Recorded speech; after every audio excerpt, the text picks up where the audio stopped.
So he called hell in his childhood.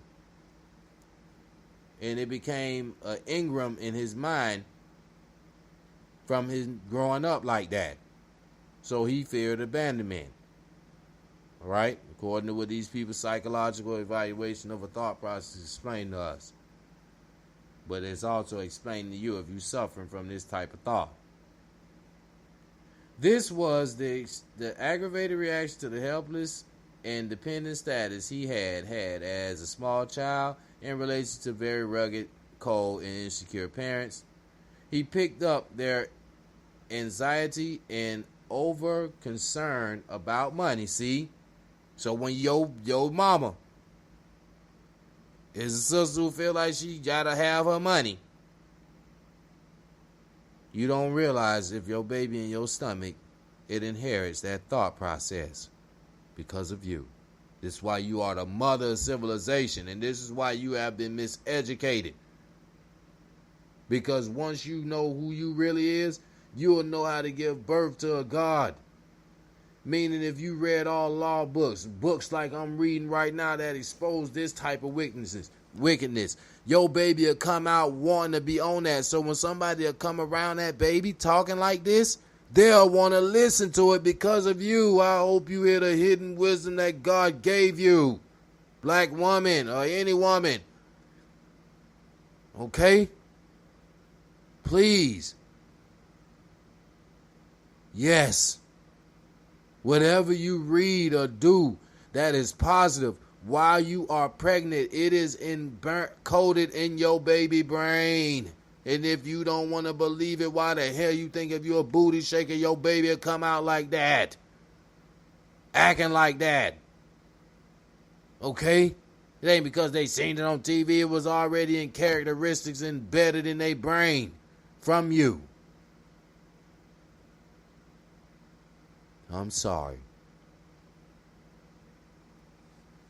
That's what these people telling you, man. Happened to him. Told you, get the book. Dianetics by L. Ron Hubbard. Okay? Concerning the brain. Alright? And the different parts of it. That God bless. But the characteristics that you promote are from your father. Yaku or Satan. Okay? Told you, go look him up. Y-A-K-U-B. Yaku.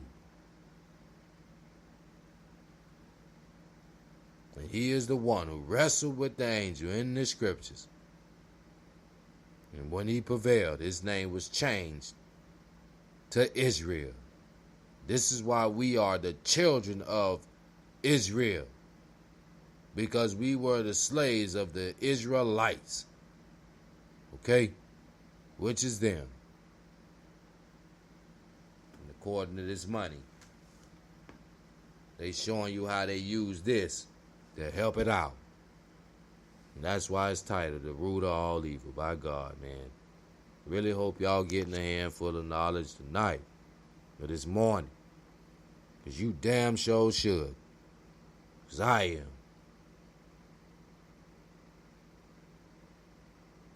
He picked up their anxiety and over concern about money. And the theme of his life became, if I have enough money, I can survive even if anyone deserts me. See? That's a lie. Because you can have money and get lonely. Man, I'm just sitting here in this big crib. I ain't got nothing to do, man. I got all type of bread. You know, you're on the phone with a sister. She might can't come, but you call to see if she can come through. You know you been there. You might have had a tail. You ain't got to be physically no big mansion. Got all type of bottles, all type of weed, bread to do whatever, you know, whatever a female want. And you don't end up getting no chick that night. So you see how that's a lie by making you think as long as you got money, you can do whatever? Look what it said from this Mr. Jim Harper. Here's his thought process. If I have enough money, I can survive even if anyone deserts me. Money became the symbol of security of his life. a more reliable substitute for the tenuous security he experienced with his parents.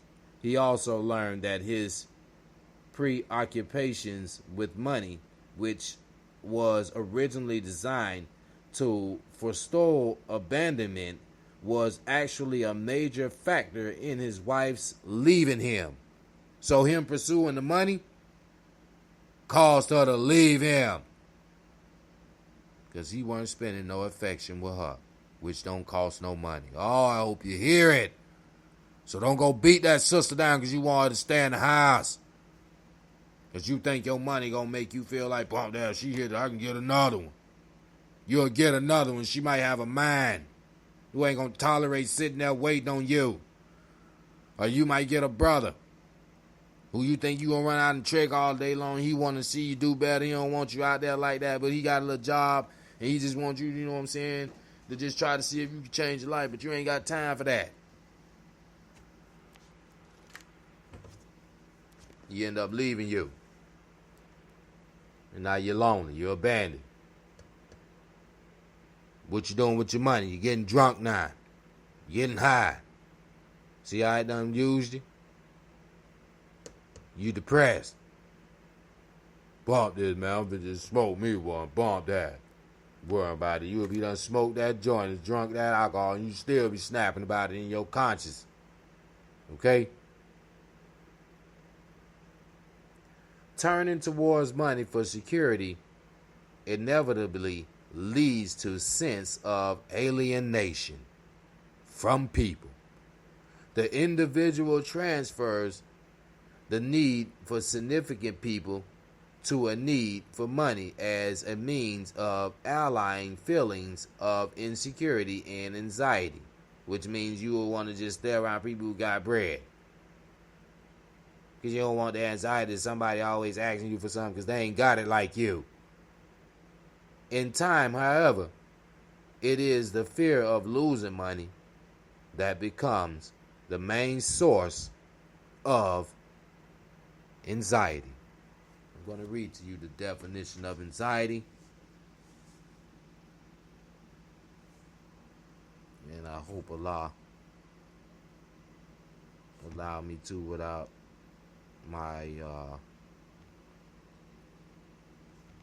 having no interference. But if it do, we'll just like to thank Allah for all that He has allowed us to hear this morning and what He would allow us to hear in the future. But I want you to hear anxiety. And it's a noun, and it means fear or nervousness about what might happen. Okay? A feeling of wanting to do something very much painful or apprehensive uneasiness of mind, usually over impending or anticipating ill. Fearful concern or interest. See? I gotta pay that bill. It caused fear against your knowing. And you don't think so? Don't you hurry up and try to get your butt there to go pay it? And you ain't realizing that in your subconsciousness you are suffering from anxiety to do it. These people know. And that is a fear factor because you fear they'll get turned off if you don't hurry up and go do it. Oh, man. Look at what they telling us. Oh, man. Y'all, you know, I hope y'all feel me, dog. If I got to say it like that. I hope y'all feel me, sisters. I hope y'all feel me, brothers, preachers, deacons, whoever, activists, theologians, historians, Bible scholars, whoever that might be present. Because you could be all that, you still got to use money. Okay? They told you it's inevitable. So stop thinking you're going to save it. You always have to spend it, no matter what.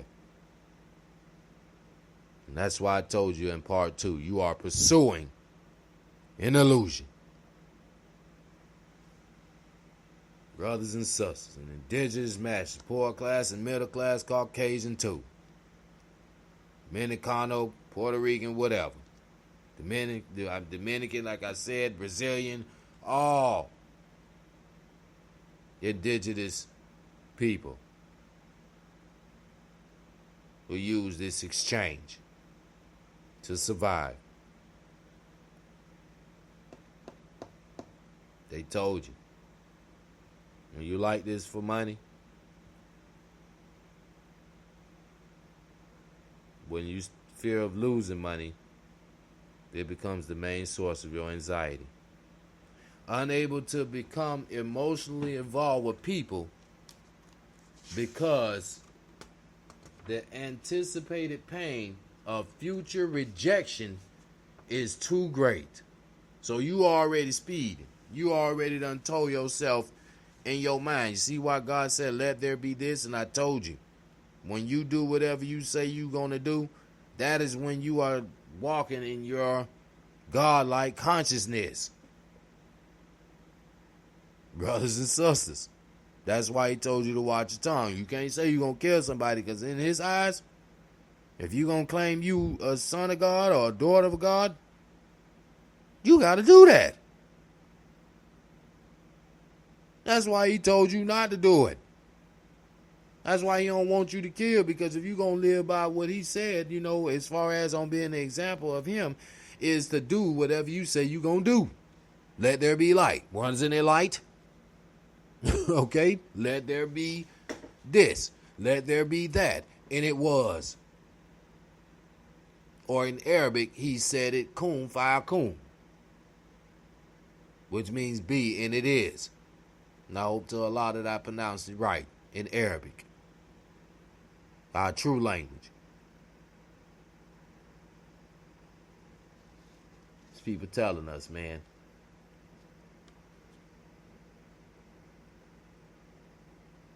He said, anticipated pain of future rejection is too great. These individuals build an emotional wall around themselves to keep other people at a distance. In the extreme, they turn their fear of being hurt and rejected by others to the fear that others will deprive them of their money. This is what happens, okay? A prime example of this type of paranormal was the comedian W.C. Fields, who a prime example of this type of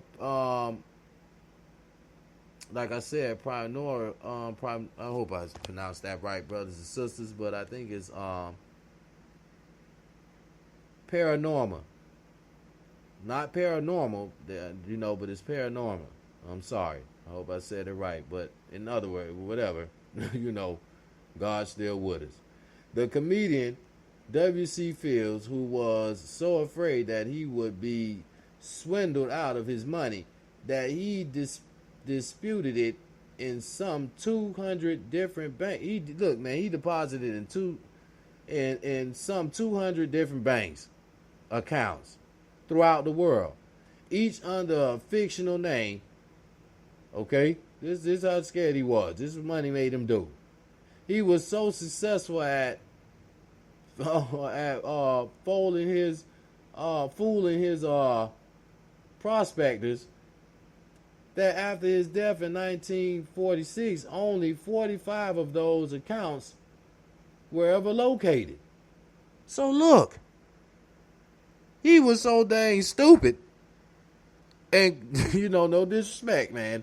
He was so blind and caught up in money that he lost contact with all the banks he left it at.